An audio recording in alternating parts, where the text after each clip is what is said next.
welcome to my new YouTube series in which we are going to be covering React hooks. So let's get to it. So the first and foremost hook that we are going to be studying or practically applying in our code is the use effect hook. Use effect hook एक ऐसा hook है जो कि कोई भी react developer most commonly use करता है अपनी एप्लीकेशन में.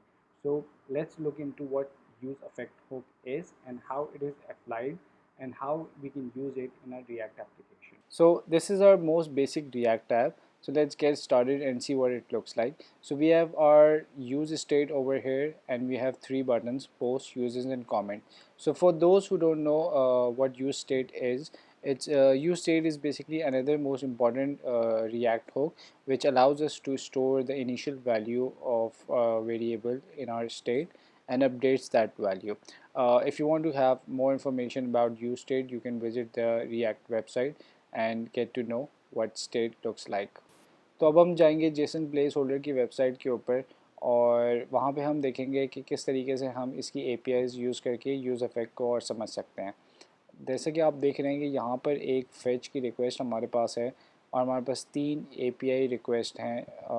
मल्टीपल API रिक्वेस्ट है. यहाँ पे पोस्ट की रिक्वेस्ट है, कमेंट्स हैं, एल्बम्स हैं, फ़ोटोज़ हैं. तो हम इसको भी देखेंगे लेटर ऑन कि किस तरह हम इसको यूज़ इफेक्ट में यूज़ करके उसको मज़ीद अंडरस्टैंड कर सकते हैं. ओके सो सबसे पहले हम यहाँ पे अपने यूज़ इफेक्ट का हुक डिक्लेयर करेंगे और यहाँ पे कंसोल डॉट लॉग करेंगे अपनी वैल्यू, कोई भी सिंपल वैल्यू. सो जैसे कि हम यहाँ पे देख सकते हैं कि जब हमने अपना कंपोनेंट अपना यूज़ इफेक्ट का हुक डिक्लेयर किया और अपने कंपोनेंट को जब हमारे कंपोनेंट फर्स्ट टाइम रेंडर हुआ तो यहाँ पे हमारे पास वैल्यू प्रिंट हो गई 123. सो दैट मीन्स के यूज़ इफेक्ट हुक हमारे पास इस तरीके से काम कर रहा है कि हमारा कंपोनेंट जब भी फर्स्ट टाइम रेंडर हो रहा है तो हमारे पास एक वैल्यू प्रिंट हो रही है. तो अब हम यहाँ पे ये टेस्ट करेंगे कि हमारे so basically most of the times what we want is to use the effect hook to use the use effect hook when our resource mounts or some specific resource type is updated. जैसे कि for example हमारे पास यहाँ पे resource type है हमारा ये resource type का variable. तो हमें ये चीज़ मॉनिटर करनी है कि जब भी हमारा कंपोनेंट माउंट हुआ है तो उसके साइड इफ़ेक्ट में हमारा यूज़ इफ़ेक्ट का हो या हमारा कंपोनेंट किस तरीके से रिएक्ट करता है. So in order to do that, we can test our component and we can see that on every change we can see that our use effect hook is called and our component is remounted. So अगर for example basically अगर मैं चाहूँ कि भाई मैं अपने resource के variable को बोलूँ कि जब भी मैं अपने resource के variable को अगर फॉर एग्ज़ाम्पल जब भी मेरा रिसोर्स का वेरिएबल अपडेट हो तो मेरा यूज़ अफेक्ट का हुक कॉल होना चाहिए. आपने देखा होगा कि लाइफ साइकिल मेथड्स के अंदर हमारे पास डिफरेंट मेथड्स होते हैं component did mount, component did update के नाम से, जिसमें हमारे पास जब भी हमारे स्टेट की वेरिएबल अपडेट होती है तो कंपोनेंट डेट अपडेट के अंदर उसको वो कंपोनेंट डेट अपडेट जो है ट्रिगर हो जाता है. लेकिन in our functional component we only have the use effect hook. So what we can do here is we can declare, so in order to see the side effect in our use effect hook we can declare a bracket over here और उसके अंदर हम अपना resource का variable define कर सकते हैं. So what this means right now is that कि हमारा जब भी रिसोर्स का वेरिएबल अपडेट होगा so this whole use effect hook is going to act like the component did update hook in the class component life cycle method जहाँ पे हमारे पास component did अपडेट होता है. But to avoid the confusion of the life cycle method in a class component और ताकि हम सिर्फ फंक्शनल कंपोनेंट्स तक ही रहें तो इसके लिए हम सिर्फ अभी फोकस करेंगे यूज़ अफेक्ट हुक पे, यूज़ अफेक्ट के हुक्स पे. तो जो चीज़ हम यहाँ पे इस वक्त ऑब्ज़र्व कर रहे हैं वो ये है कि जब हमारे पास रिसोर्स का वेरिएबल इन दो ब्रैकेट्स के बीच में डिफ़ाइन हुआ है, इसका मतलब ये है कि जब भी हमारे रिसोर्स का वेरिएबल अपडेट होगा तब हमारा यूज़ अफेक्ट का हुक जो है वो कॉल हो जाएगा. और फॉर इंस्टेंस वी वांट कि हमारे पास यूज़ अफेक्ट का हमारा ये जो हुक है ये सिर्फ वन टाइम माउंट हो, तो उसके लिए हम यहाँ पे कोई भी वेरिएबल डिक्लेयर ना करें. तो हमारे पास ये वाला जो यूज़ अफेक्ट का हुक है वो सिर्फ once on the component mount जब फर्स्ट टाइम रेंडर होता है कंपोनेंट सिर्फ तब कॉल होगा. So for now what we can do is we can define the resource variable over here. So now जैसे कि अब हमने यहाँ पे अपना रिसोर्स का वेरिएबल कॉपी कर दिया है, तो अब हम चेक करते हैं कि जब भी हमारे पास यहाँ पे हमारे पे रिसोर्स की वैल्यू अपडेट होगी तो क्या हमारा कंपोनेंट ये वाले जो यूज़ अफेक्ट का हुक है ये कॉल होता है कि नहीं, या फिर in other words we can say that whether our component remounts और नॉट. सो यहाँ पे जस्ट हम अपनी वैल्यू चेंज करते हैं और इसके अंदर कमेंट्स कर देते हैं. So now let's check whether our use effect hook is called or not.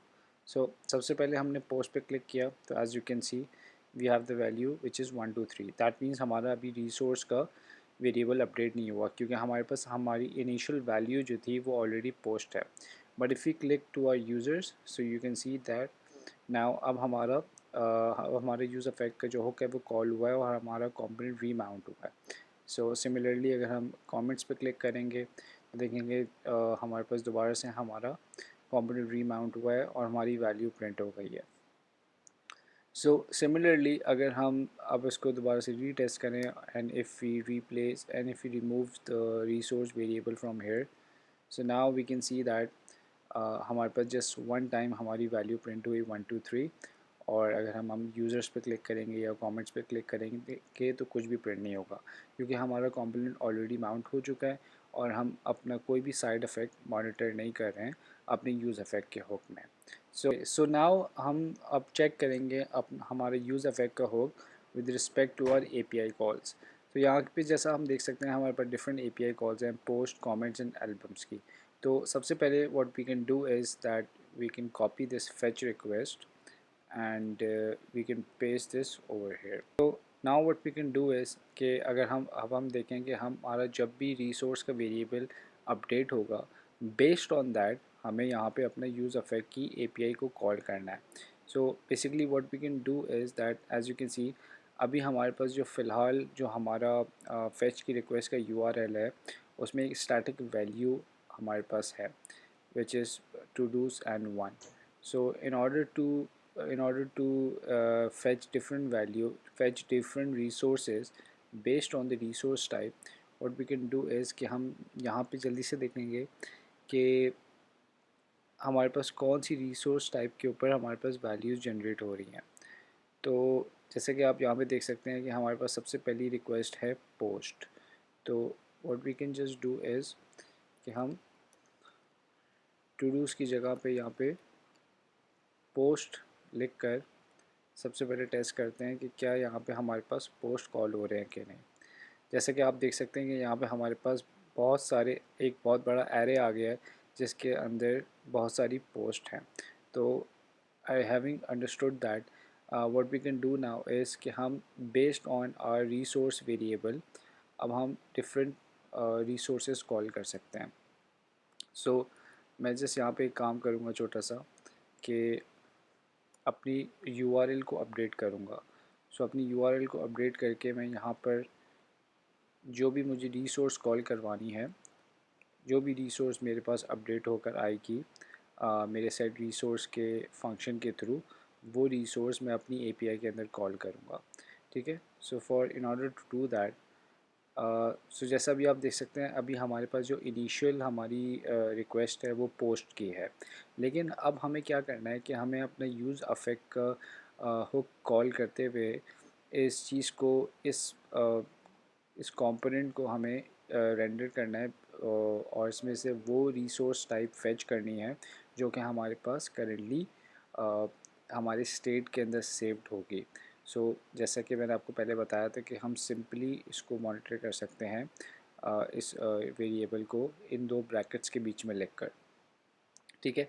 तो बेसिकली इन दो ब्रैकेट्स के बीच में लिखने से होता ये है कि हमारे पास जो हमारा पूरा ये यूज़ अफेक्ट का हुक है, ये यूज़ अफेक्ट का जो हुक है वो इस कंपोनेंट के साइड इफ़ेक्ट के ऊपर कॉल करने लग जाएगा. तो अब हम इसको टेस्ट करेंगे और देखेंगे. तो अब फॉर एग्ज़ाम्पल हमने अगर पोस्ट की रिक्वेस्ट कॉल की है और यहाँ पे हम अपनी रिसोर्स टाइप भी बता देंगे कि कौन सी है. अभी हमारे पर कमेंट्स हैं तो आप देख सकते हैं कि यहाँ पे हमने अगर फॉर इंस्टेंस पोस्ट पे क्लिक किया तो यहाँ पे 404 दे रहा है. Let's see what's the problem. हमारे पास सेट रिसोर्स टाइप पोस्ट है, और sorry it should be post actually, not post. So हम इसको अपडेट कर देते हैं, यहाँ पे भी अपडेट कर देते हैं। now let's see, yeah, we got it. So now if we click on the post button, we'll get all the posts, and if we click on the users button, we'll get all the users, and if we click on the comments button, we get all the comments. So all of this is happening based on our use effect hook. So whenever a resource variable is updated, our code, our use effect hook is being called.